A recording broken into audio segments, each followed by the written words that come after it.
Looking for the perfect family fall adventure? Shuckle's Corn Maze and Pumpkin Patch is back September 26 at Fiddle Dee Farms in Greenbrier, just outside of Nashville. Bring the whole family for an 8-acre corn maze, hay rides, pumpkins, magic shows, the animal corral, and the super duper pumpkin jump pillows, and tons more fall fun. And you can save $2 using promo code HAUNT26. That's right, $2 off each ticket with promo code HAUNT26. Make some memories this fall at Shuckle's Corn Maze and Pumpkin Patch.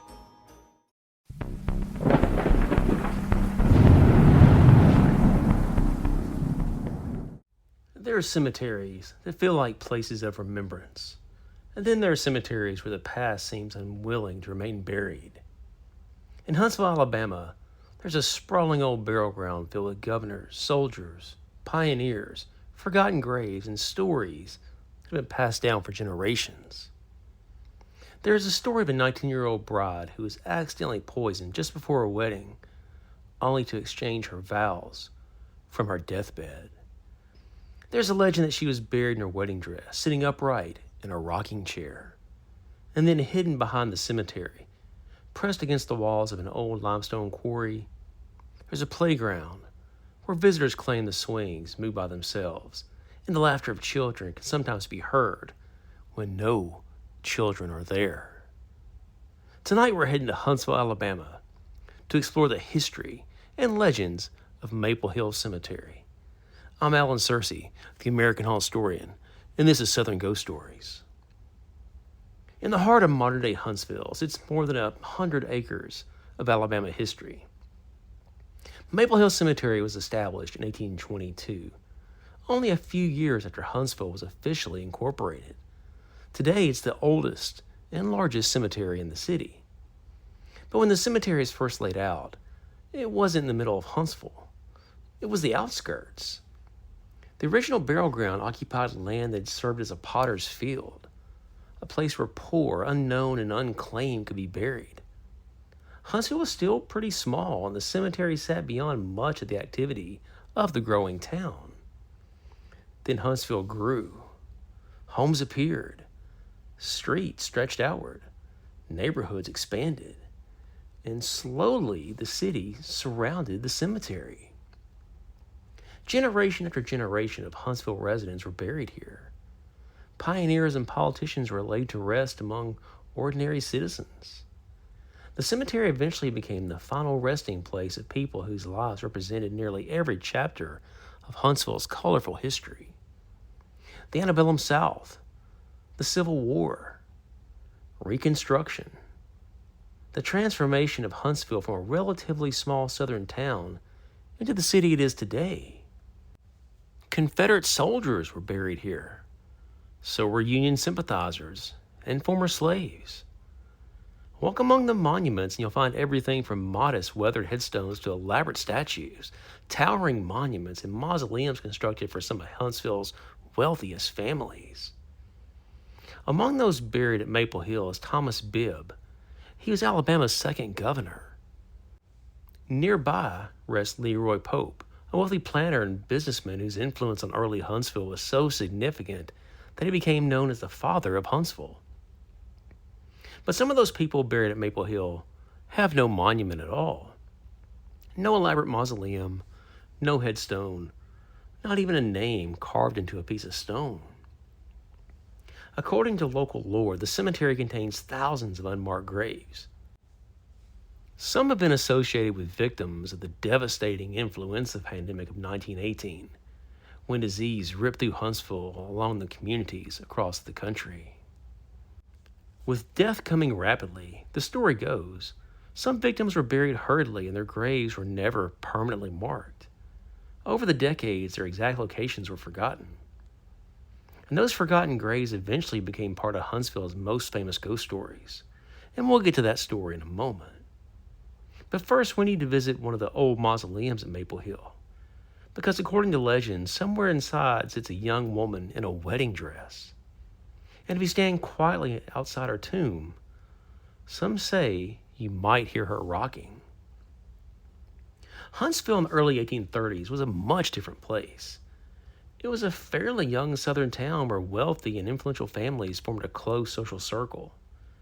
And among those most prominent families in Alabama were the Bibbs.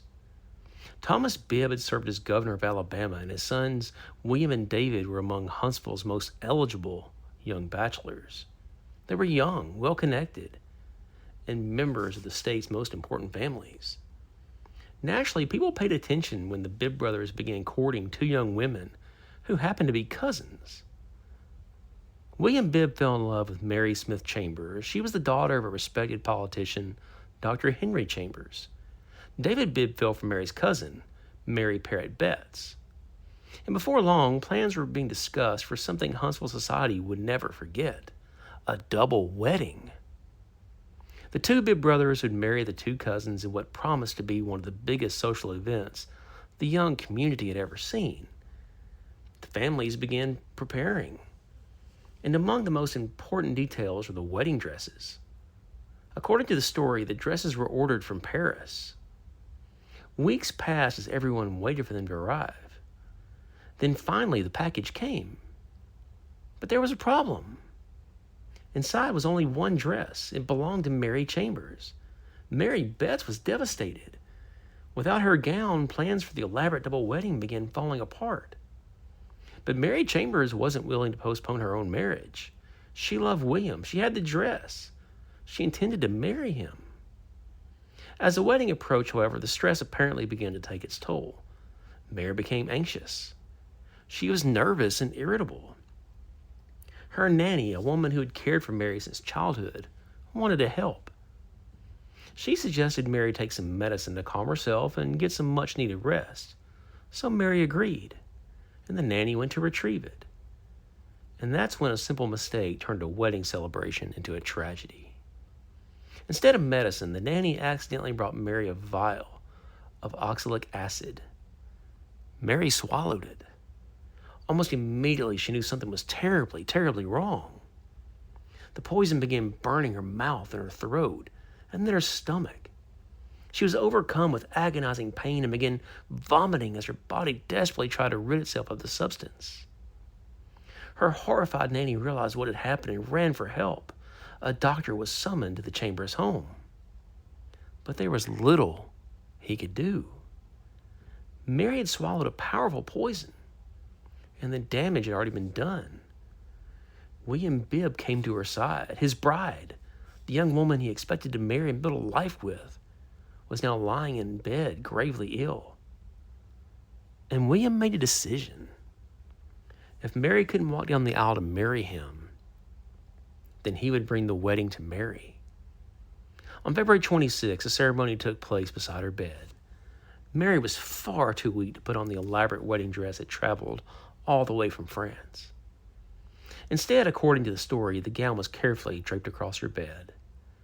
And there, surrounded by her family and with Mary growing weaker, William and Mary exchanged their wedding vows. They became husband and wife. For the next 3 months, William remained devoted to his bride. But Mary never recovered. She died at only 19 years old. William wanted to give her a resting place worthy of the woman he had loved. He spared no expense. A mausoleum was constructed at Maple Hill Cemetery, the first of its kind there. And even the monument to Mary carried one final tragedy. The wedding date carved into the inscription was wrong. Instead of February 26, it was recorded as February 24th. Perhaps that should have been the end of Mary's story, but Huntsville folklore added one final chapter. According to legend, Mary Chambers Bibb was buried wearing the wedding gown she had never been able to wear during the ceremony. And she simply wasn't placed inside a coffin. The story claims Mary's body was positioned inside the mausoleum, sitting upright in a rocking chair. And through the years, visitors standing near Mary's mausoleum have reported something very strange. A faint, repetitive sound coming from within. Back and forth, back and forth. Like the wooden runners of an old rocking chair moving slowly across the floor. Perhaps it's nothing more than the imagination. Perhaps it's a story inspired by the tragedy of a young woman who never had the opportunity to live the life that she had planned. Or perhaps Mary's still inside, wearing her wedding dress, rocking quietly in the darkness. Now, before we explore the darkest legends surrounding Maple Hill Cemetery, we're going to take a real quick break. This October, the nightmare begins in Smith County, Tennessee.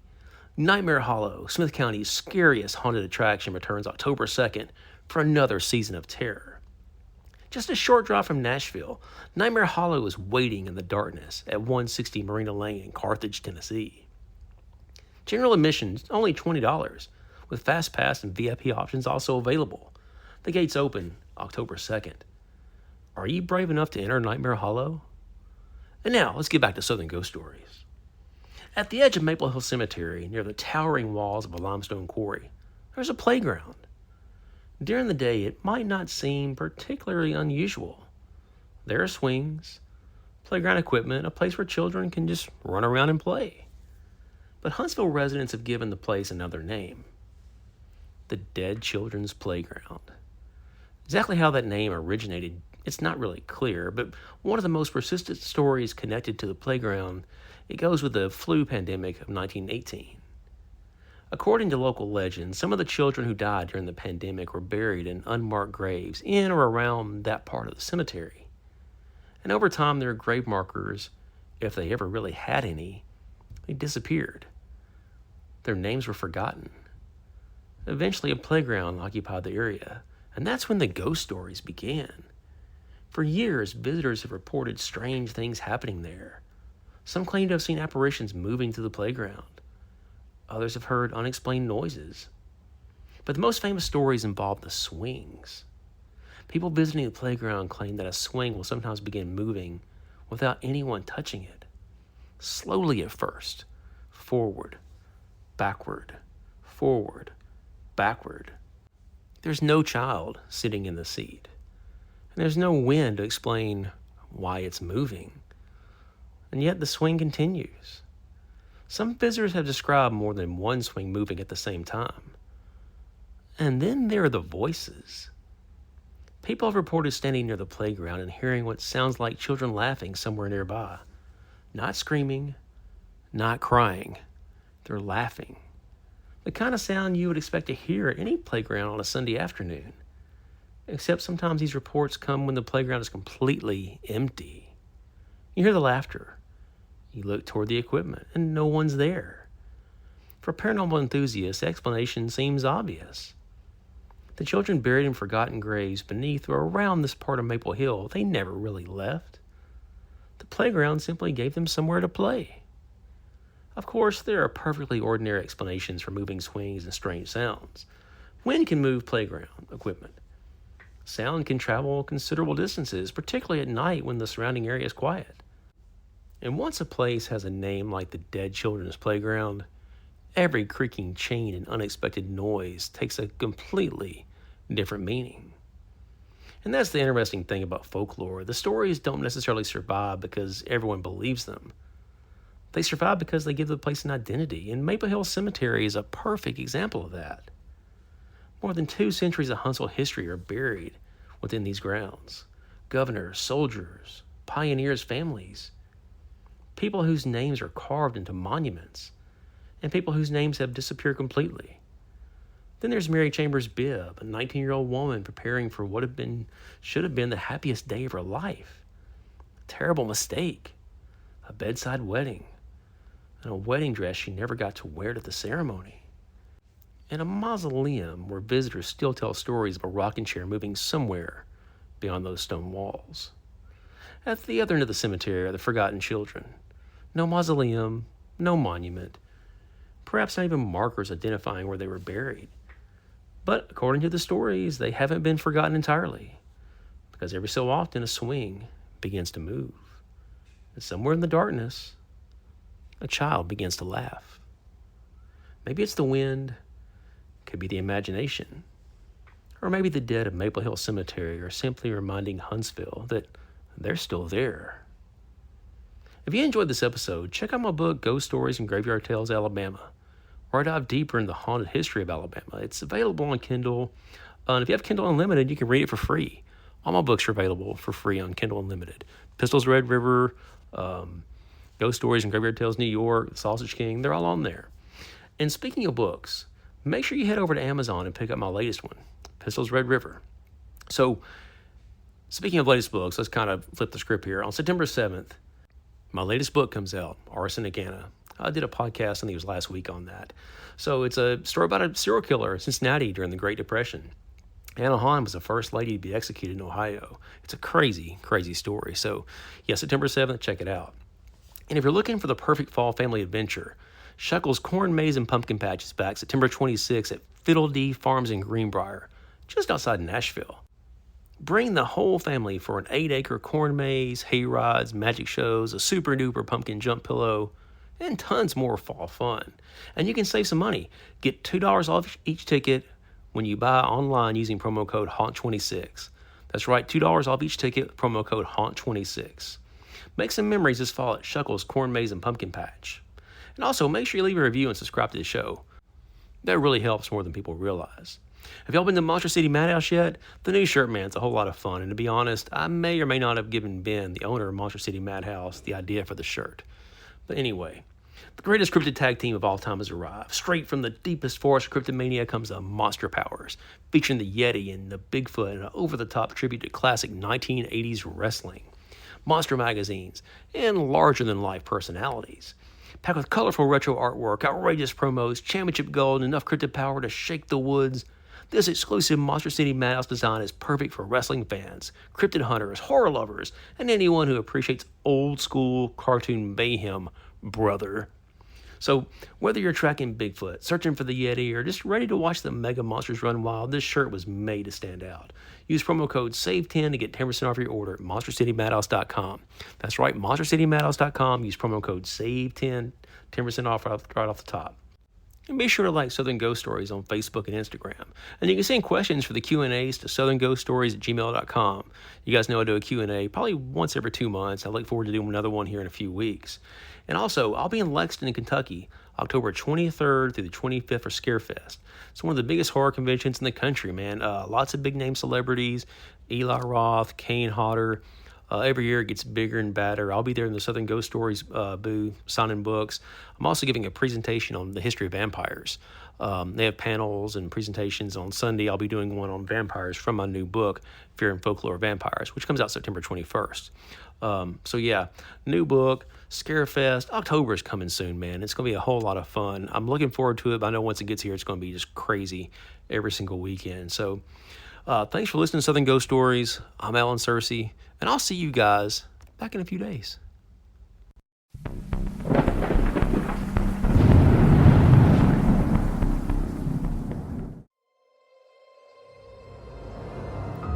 Coming October 2nd, the gates open at Smith County's scariest attraction, Nightmare Hollow. Located at 160 Marina Lane, Carthage, Tennessee, every Friday and Saturday from 8 p.m. to 10:30. Admission starts at $20 with Fast Pass and VIP options. Nightmare Hollow is a haunted trail located at Defeated Creek Marina and Campground. Recently rebranded from Nightmare on Marina Lane, Nightmare Hollow has made several upgrades for this season, including an additional trail, upgraded scenes, Fast Pass and VIP options, and a gift shop featuring local vendors and merchandise featuring our logo and characters. Come out and see what all the hype is about. If you love ghosts, cryptids, UFOs, and everything that goes bump in the night, then mark your calendars for the West Kentucky Paranormal Expo, happening September 26th in Mayfield, Kentucky at the Mayfield Graves County Fairgrounds. This incredible one-day event brings together some of the biggest names in the paranormal community, including Aaron G. Thompson from Netflix's 28 Days Haunted, Jimmy and Jeffrey from Outlaw Paranormal, The Wind Rose, Josh Morris, Michael Huntington, Rachel Ravensville, and many, many more special guests and speakers. Your admission is just $15, and that gets you an all-day come-and-go wristband so you can explore at your own pace. Browse more than 35 vendors, enjoy delicious food trucks, attend speaker presentations and panels, meet investigators, hear incredible stories, and dive into the worlds of hauntings, cryptids, UFOs, and the unexplained. Whether you're a seasoned ghost hunter or just curious about the mysteries that surround us, there's something for everyone at the West Kentucky Paranormal Expo. Tickets are on sale now. For more information, visit West Kentucky Paranormal Expo on Facebook and get ready for one of the most exciting paranormal events of the year. We'll see you in Mayfield on September 26th.